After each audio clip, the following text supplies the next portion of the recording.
सभी का स्वागत करता हूं आपके अपने YouTube चैनल मैथ्स में।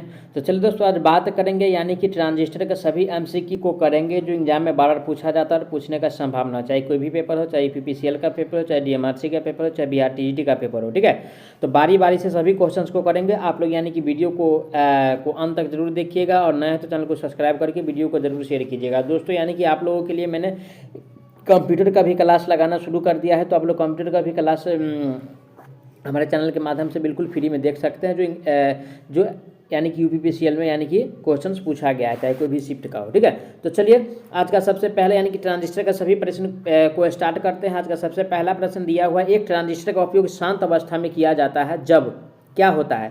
यह अनबाइट होता है तब किया जाता है, इनपुट पर कोई सिग्नल अप्लाई ना हो। सी में दिया है एमीटर जंक्शन फॉरवर्ड बाइस में हो, और डी में दिया है यानी कि इनमें कोई धारा प्रवाहित ना हो। ठीक है, तो दोस्तों इसका करेक्ट आंसर की बात किया जाए तो ऑप्शन नंबर यानी कि बी हो जाएगा। इनपुट पर अगर कोई सिग्नल अप्लाई नहीं होता है तो उसकी अवस्था में जो है यानी कि शांत अवस्था में जो है यानी कि ट्रांजिस्टर का उपयोग किया जाता है। ठीक है, तो ऑप्शन नंबर इसका यानी कि बी सही हो जाएगा। कौन सा? ऑप्शन नंबर बी सही हो जाएगा। अब चलिए आज का अगला प्रश्न पे चलते हैं। पीएनपी ट्रांजिस्टर में धारा डॉटर द्वारा प्रवाहित होते हैं। तो दोस्तों पीएनपी ट्रांजिस्टर की बात कर रहा है, किसके द्वारा कर रहा है? यानी कि पीएनपी के द्वारा कर रहा है। तो धारा यानी कि किसके द्वारा यानी कि प्रवाहित होता है? तो ऑप्शन ए में दिया है यानी कि दाता आयन के द्वारा, बी में दिया है ग्राही आयन के द्वारा, सी में दिया है छेद के द्वारा, डी में दिया है मुक्त इलेक्ट्रॉन के द्वारा। ठीक है, तो सबसे पहले यानी कि पीएनपी की बात कर रहा है। ठीक है, तो अगर धारा जो यानी कि प्रवाहित होता है वो यानी कि छेद के द्वारा प्रवाहित होता है। ठीक है, तो ऑप्शन नंबर किस में दिया है? छेद। ऑप्शन नंबर सी में दिया है, राइट आंसर इसका सी हो जाएगा।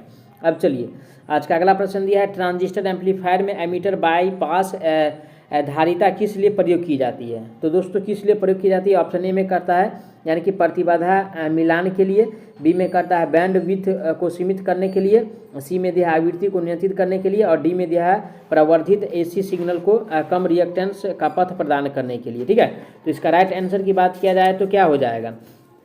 मैं इससे पहले बता दूं, अगर आप लोग हमारे चैनल पे नए हैं तो चैनल को सब्सक्राइब करके वीडियो को जरूर शेयर कीजिएगा। ठीक है, तो इसका राइट आंसर यानी कि ऑप्शन नंबर डी हो जाएगा। प्रवर्धित यानी कि एसी सिग्नल को कम रिएक्टेंस का पथ प्रदान करने के लिए इसका उपयोग करते हैं। ऑप्शन नंबर यानी कि डी सही हो जाएगा। ठीक है, अब चलिए आज का अगला प्रश्न पे चलते हैं। आज का अगला प्रश्न दिया हुआ है यानी कि a silicon transistor has to with standard temperature of up to, यानी कि सिलिकॉन का जो यानी कि टेम्परेचर होता है वो कितना होता है? तो सिलिकॉन का टेम्परेचर यानी कि 250 डिग्री सेल्सियस होता है। कितना?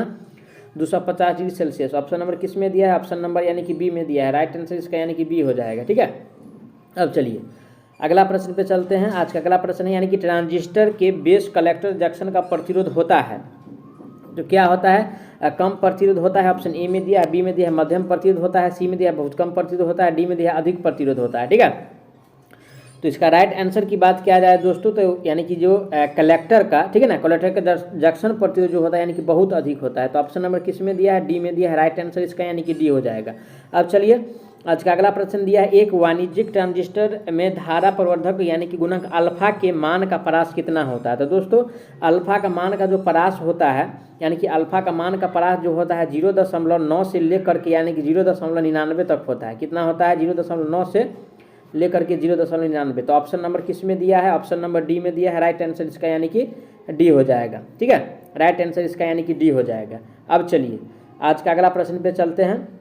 आज का अगला प्रश्न दिया है, the zero signal value of यानी कि आईसी एंड यानी कि VC of output characteristics of यानी कि ट्रांजिस्टर इज नन एज, उसको यानी कि क्या कहा जाता है? तो दोस्तों उसको यानी कि ऑपरेटिंग पॉइंट कहा जाता है। ठीक है, ऑपरेटिंग यानी कि पॉइंट कहा जाता है, ऑपरेटिंग पॉइंट कहा जाता है। तो ऑप्शन नंबर किस में दिया ऑपरेटिंग पॉइंट? तो ऑप्शन नंबर बी में दिया है। राइट आंसर इसका यानी कि बी हो जाएगा। ठीक है, अब चलिए आज का अगला प्रश्न पे बात करते हैं। आज का अगला प्रश्न दिया हुआ है, निम्नलिखित में से कौन सा फ्री रनिंग ऑसिलेटर के रूप में उपयोग किया जाता है? तो दोस्तों फ्री रनिंग ऑसिलेटर के रूप में किसको उपयोग करते हैं? ठीक है, तो ऑप्शन ए में दिया है वाइस्टेबल मल्टीवाइब्रेटर, बी में दिया है मोनोस्टेबल मल्टीवाइब्रेटर, सी में दिया है यानी कि बीजेटी दिया है, डी में दिया है स्टेबल मल्टीवाइब्रेटर दिया है। ठीक है, तो यानी कि किसका उपयोग करते हैं?